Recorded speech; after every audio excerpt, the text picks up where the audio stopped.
Sports Week 7 weekend wrap up, and boy, does it feel like 2007 already. And let's just start with the hot topic Iowa versus Purdue. You kind of saw this coming. The upset. Iowa, not very good on offense. Defense still managed to hold them to 24 points. And it's just Iowa's offense is the main story and how bad they actually are. Iowa was 7 of 13 on third downs, 0-1 on fourth down, only bringing 271 yards or total yards of offense, 195 passing, and only 76 yards rushing. This dude really, just Iowa's offensive line is struggle busting right now. They are not that good. Iowa is struggling on basically every facet of offense. They cannot get the ball down the field that well, and that's really going to hurt them in the long run.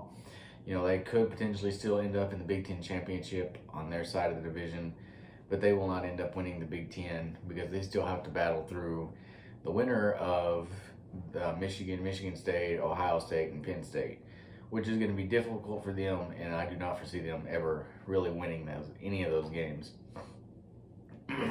One thing that plagued Iowa in this game was turnovers. They had 4 interceptions overall in the game, and when you were turning the ball over that often and getting your defense out on the field that much more, then it's just a recipe for disaster. Purdue had 10 minutes more of time of possession than Iowa did in the total game. They had 35 minutes, and then Iowa had like 24, or vice versa.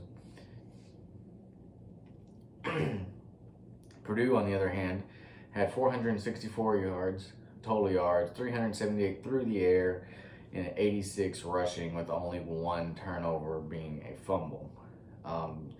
Purdue just played a cleaner game overall, and that's what happens. Iowa struggled throughout the year on just trying to get the ball and trying to get into the end zone, and it finally came back and bit them in the butt.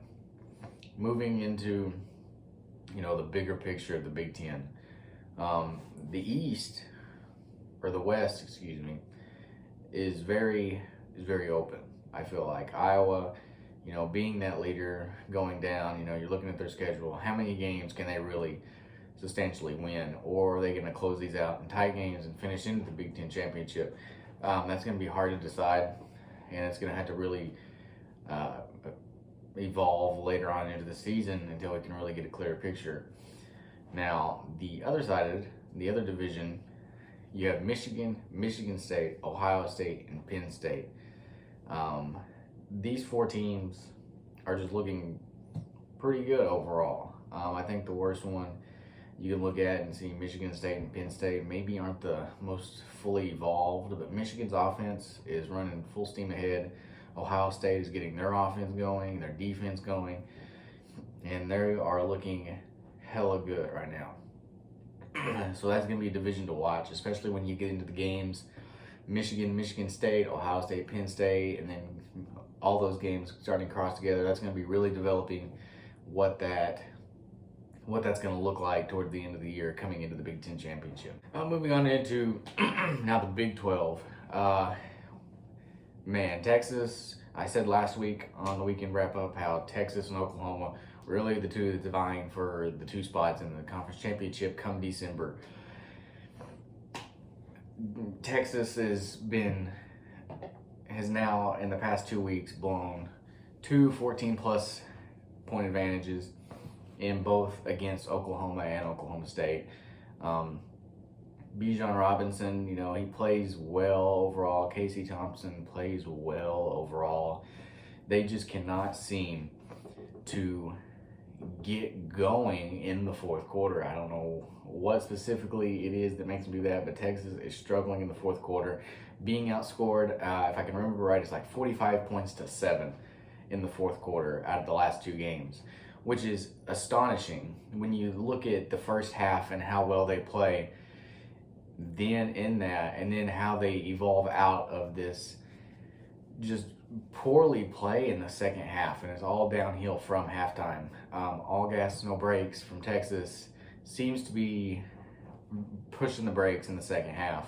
So whatever that is, if that's Steve Sarkisian maybe, letting off the gas pedal in his play calling, trying not to be as aggressive, which would be dumb in any facet considering how Oklahoma just came back and last week, and then now you let it happen again this week.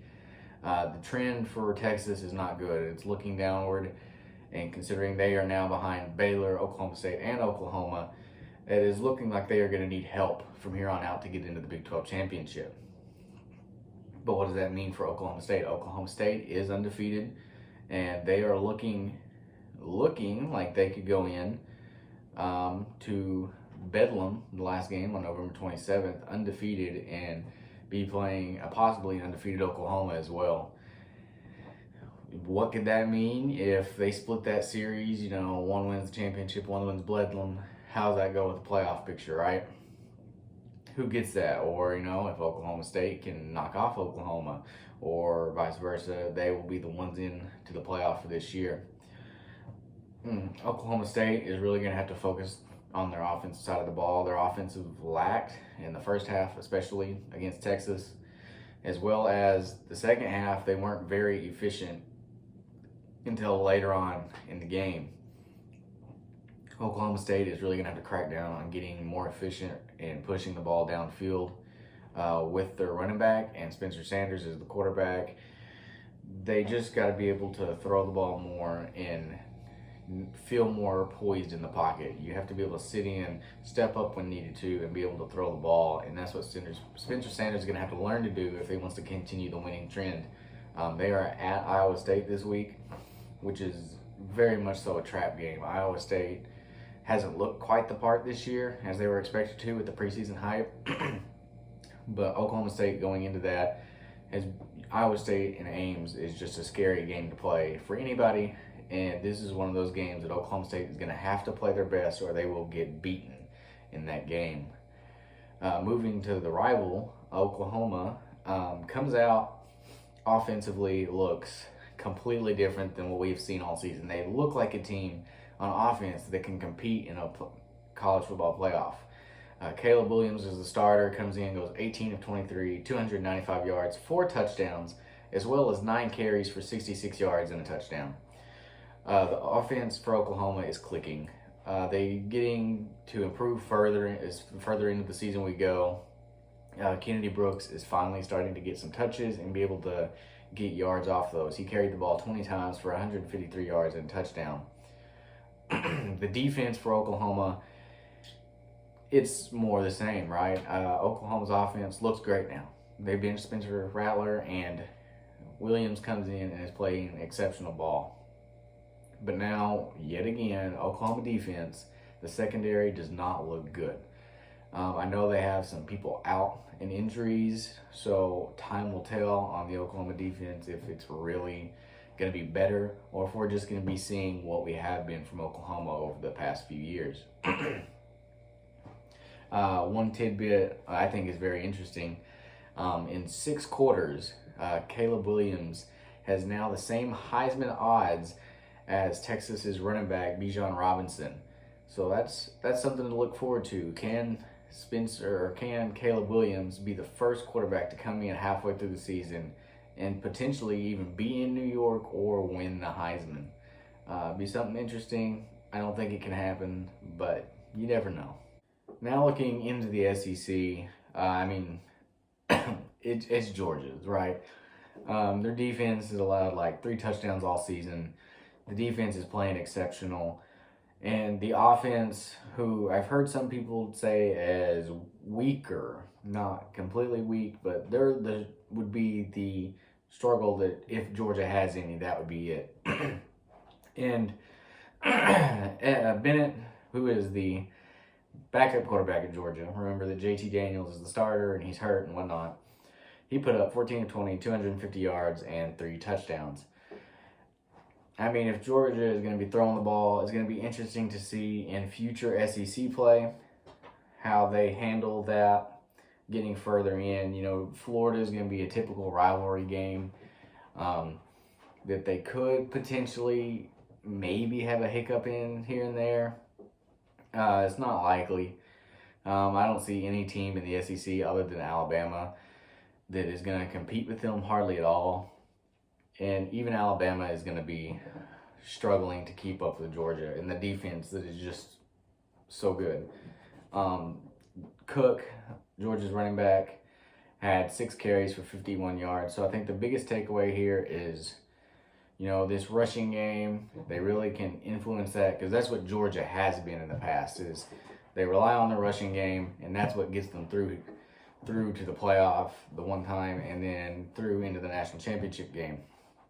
So if they can really get moving their rushing game and continue to build on their passing game, I think Georgia's going to be A-okay coming into the playoff and the SEC championship. Switching gears and back into the playoff race, I think everyone here kind of knows that Georgia is a lock. Unless they blow some weird game, fluke thing, and then somehow lose to Alabama, it's not happening. Georgia will probably be your number 1 team going into the playoffs in December.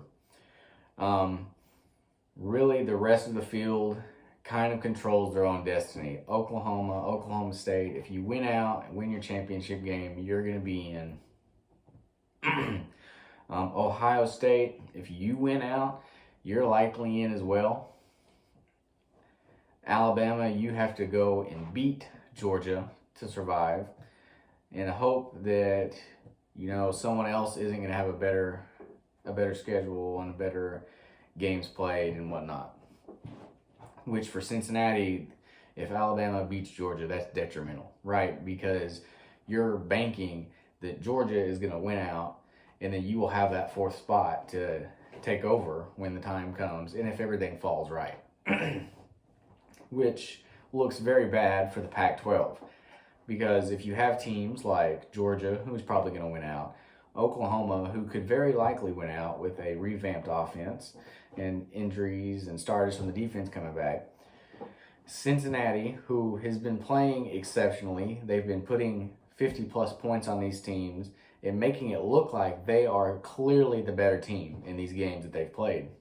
So if they're there, you have the Big Ten champion, whether that be an undefeated Michigan State, a 1-loss Ohio State to Oregon, or a 1-loss Penn State, if they can come through and win out.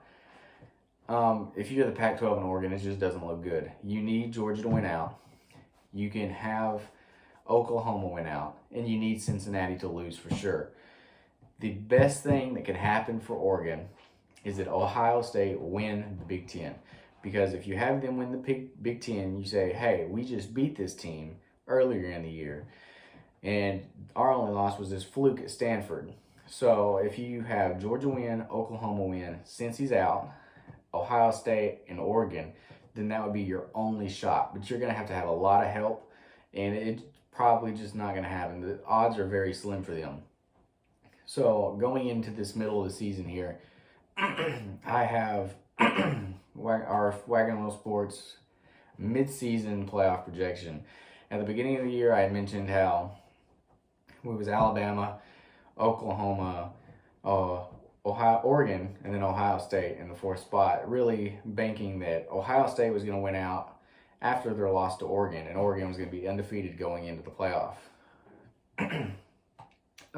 Right now, just looking at it, Georgia's going to take Alabama's spot in the SEC. So my predictions for the midseason, after thinking on it for about a week or so, is that Georgia's number 1, Oklahoma is still in the 2nd spot, Ohio State at 3rd, and then Cincinnati getting the 4th spot and being the first Group of 5 team to get into the playoff.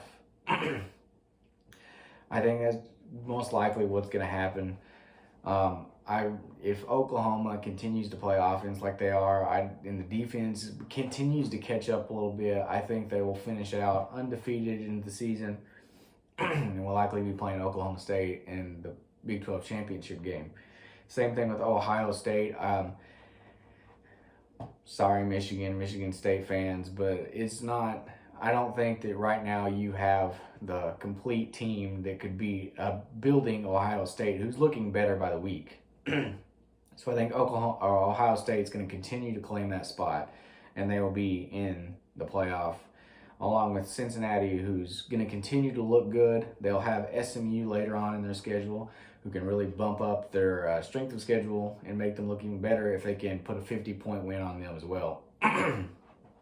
So that's what the 4 teams I'm looking at for the playoff come December. So just some news out of college football this week that I was kind of unexpected to see for sure. Ed Orgeron is come to an agreement that after the 2021 season, he will no longer be the coach at LSU. Along with Nick Rolovich from Washington State, they let him go due to the fact that he and some other assistants at Washington State were not vaccinated.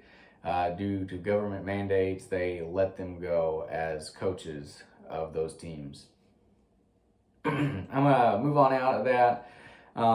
Here's our pick'ems for this week. We went 4-6, kind of a rough week, sadly, on our pick'ems. New week, new whatever. Right now, we're 34-23 overall, 59%, which is sad, but it's college football. That's how it goes.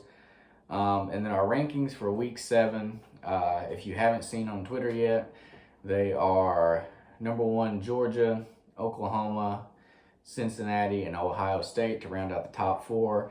Our first 2 being out, Michigan at 5, Alabama at 6. At 7, we have our biggest jump from 12 in my rankings, go all the way up to 7, being Oklahoma State after their comeback Texas win. Penn State and Michigan State remain at 8 and 9 for the week, and then Oregon rounds out the top 10 for this week. And like I said, they're going to need some help getting into the playoff, but I think they can do it. And until next week, guys, see you later.